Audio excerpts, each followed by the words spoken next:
And so what is your message to President Trump on this, Maria? Listen, I don't want to send a direct message to him. I'm already scared enough. That's an Epstein victim who is openly saying that she doesn't want to plead directly to the President of the United States because she's afraid. She was speaking at a press conference arranged by Thomas Massie and Ro Khanna, and it started a storm that took over Washington within hours.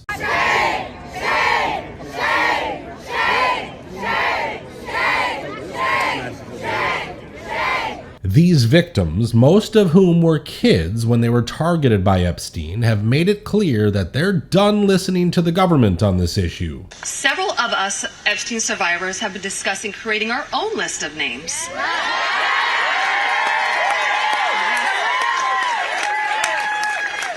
We know the names. Many of us were abused by them. Now, together as survivors, we will confidentially compile the names we all know were regularly in the Epstein world. And it will be done by survivors and for survivors. Now, I saw many comments from people who said that these women should have just shared the names of all the monsters who hurt them. Well, that is just a horrible suggestion, and I think Marjorie Taylor Greene summarizes it perfectly. They saw the most powerful people in the world in his pictures, and they saw him with those people. Can you imagine how terrifying it would be to name names like that? These are some of the richest, most powerful people in the world that could sue these women into poverty and homelessness. Yeah, it's a scary thing to name names, but I will tell you, I'm not afraid to name names. And so if they want to give me a list, I will walk in that Capitol on the House floor and I'll say every damn name that abused these women. And that's the thing, folks. Epstein's clients are some of the most powerful people on this planet. They can not only sue you into oblivion, but also pressure you in ways that you cannot possibly imagine. And these victims have had enough of that bullshit. It's the government's job to release the truth, and we need to force their hand. Now, Congresswoman Marjorie did not hold back in this press conference. I heard one story from a young woman that was being raped by Jeffrey Epstein when he was out on work release while he was serving time in prison and had an ankle monitor on his leg. Guess what? There was a police officer outside that door. In fact, she was spilling too much truth for some news outlets, and one of them even censored her speech in the middle of the broadcast. Anyone that is being abused, it is not your fault. You should live with no guilt or fear or shame. All of the fault, Israel and other countries. Well, let me show you what she was saying. All of the fault belongs to the evil people that do these things to the innocent.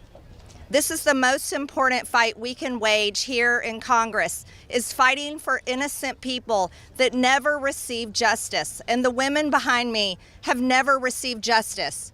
And do you want to know why?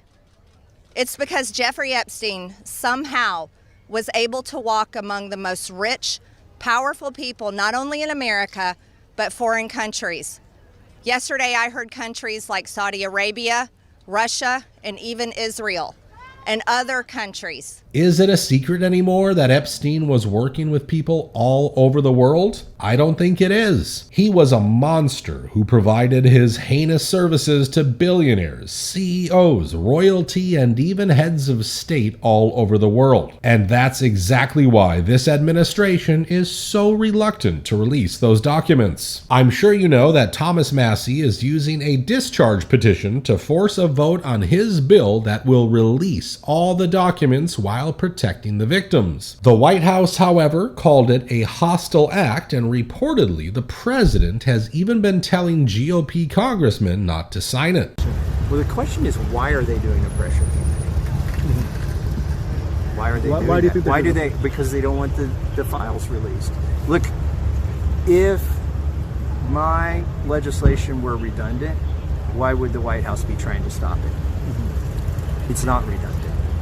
There are things that the White House doesn't want out there, that my legislation would cause to be released. Now, the lawyer representing these victims has said that President Trump helped the victims in the past. Understand why it's a hostile act. I can tell you that I talked to President Trump back in 2009, and several times after that, he didn't think that it was a hoax then. In fact, he helped me. He got on the phone. He told me things that were helping our investigation. Now, our investigation wasn't looking into him, but he was helping us then. He didn't treat this as a hoax. However, it once again came to light that Epstein used to brag about being friends with our president. Jeffrey and Ghislaine were always very boastful about their friends, their famous or powerful friends, and his biggest brag forever was that he was very good friends with Donald Trump. He had an 8x10 framed picture of him on his desk with the two of them. And that's why the president should have been eager to release those files and prove his innocence. Unfortunately, he keeps calling it a hoax. Is the Justice Department protecting any friends or donors, sir? So this is a Democrat hoax that never ends. You know, it reminds me a little of the Kennedy situation. We gave him everything over and over again, more and more and more, and nobody's ever satisfied.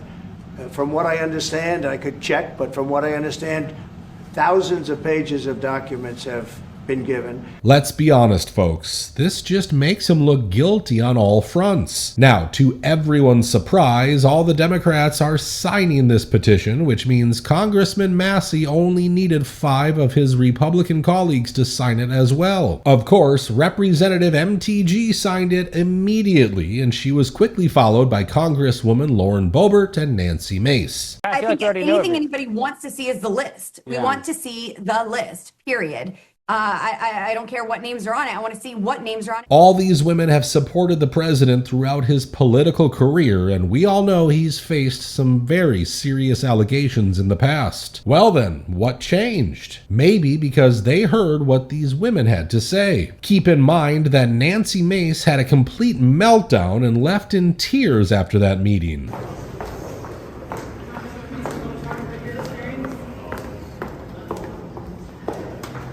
However, even after signing the petition, she still defended the president online through an X post. And that's true for all of these Republican women. They still believe the president will do the right thing. However, it's pretty clear that this administration is using another distraction tactic in Congress to stop us from ever finding out the full truth. We have the documents, the initial batch that had been sent by the White House. As you know, we also subpoenaed Pam Bondi for those documents. The White House is working with us. I want to publicly thank the White House for turning over so many documents thus far. This whole oversight committee investigation is a mockery of all these victims. So far, they've proudly released 33,000 documents, and unsurprisingly, all of that information has been public for years now. Updates on the discharge petition. Do you think you'll get the number of signatures you need?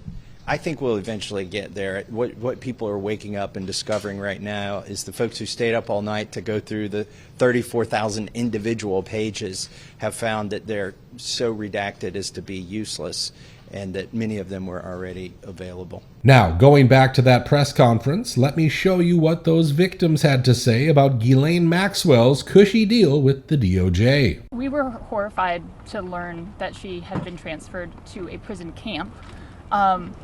She is someone who was found guilty by a jury of sex trafficking.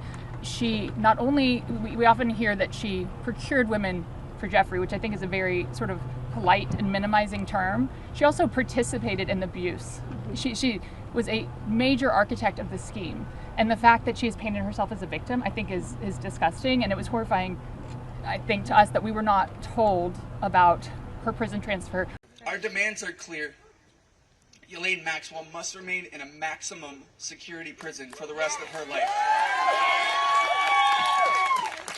No leniency, no deals, no special treatment.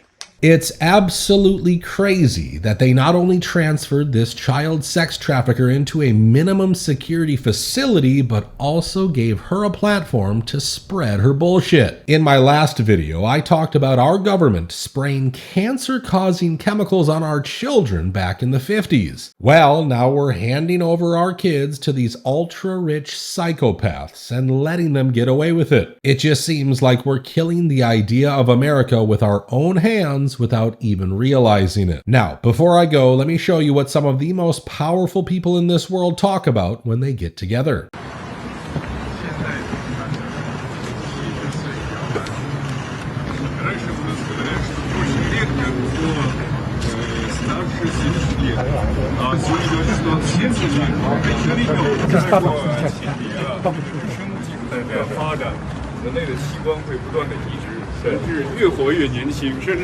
Yeah, that's not some false translation. These three heads of state were really talking about organ harvesting and immortality, and the hot mic just picked it all up. And that proves another so-called conspiracy theory about how the elite have been trying to live forever. From injecting blood of young people to organ harvesting in places like China, the end goal is simple. These men do not want to let go of their power, and they will do anything to keep it. In fact, in China, they've been dabbling with gene editing and human cloning for a while now, so who knows, these guys might have been bragging about their accomplishments in this field. Now, since the algorithm does not like videos where I share the unpopular reality of what's really happening in the world, let's have a word from today's sponsor who supports this channel, allowing me to continue bringing you the truth. Most high-profile male characters have been reduced to passive, emasculated slobs that embody unhealthy lifestyles, in the process tacitly encouraging everyone to let themselves go instead of keeping mentally and physically fit and healthy, which we should all strive towards. And helping out toward that end is NMN. That's nicotinamide mononucleotide, a natural supplement which is vital for the functioning of the 37 trillion cells in your body, and which can help reduce weight, cholesterol, and even blood pressure in overweight adults. Meaning it not only slows down, but can functionally reverse aging. The swamp and their allies in Big Pharma know this: a healthy, energized population is harder to control. That's why unelected bureaucrats at the FDA are working overtime to put NMN in the hands of Big Pharma and out of yours. I swear by it, but don't just take my word for it. Here's Professor David Sinclair from the Paul F. Glenn Center for the Biology of Aging at Harvard Medical School talking about it on Joe Rogan.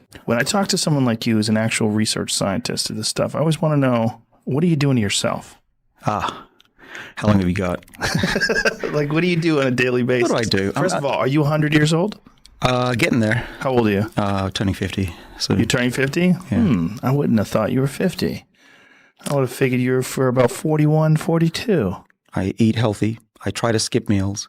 I also take supplements. And in fact, most of my colleagues are in the field of aging, or anti-aging as people call it. So I take NMN every morning. What is NMN? Good question. So let me take a quick step back. Sure. So about 20 years ago, Lenny Guarente and a team of us at MIT discovered a set of genes that controls aging in yeast cells, just brewer's yeast, what you find in beer and bread. And those genes are called sirtuins, and there are 7 of them in our bodies, 5 in yeast. And what they do is they protect all organisms on the planet, plants, bacteria, humans, from deterioration and disease. They're like the Pentagon. They sense when we're hungry, sense when we're exercising, and they send out the troops to defend us. So when you put more of these genes into a yeast cell or a mouse, they'll live longer, between 5 to 20% longer. And so we think that these genes are responsible for the effects of dieting and exercise, which is great. What that means is we can now mimic that with molecules. So NMN is one of those molecules. NMN works so well that the FDA is moving to take it off the supplement shelves. On September 30th, they'll decide whether it stays a supplement or gets reclassified as a drug. I've been taking it for several months now myself, and I can vouch for the positive benefits. I run faster, lift heavier, punch harder, and have more excess energy to create videos for you all. Why? Because NMN is one of the main precursors of NAD+, which Professor Sinclair also explains more about. Get this. So sirtuins need NAD to work. Without them, they don't work. In fact, if you don't have NAD in your body, you'd be dead in about 30 seconds. It's a really important molecule. But as we get older, we lose NAD.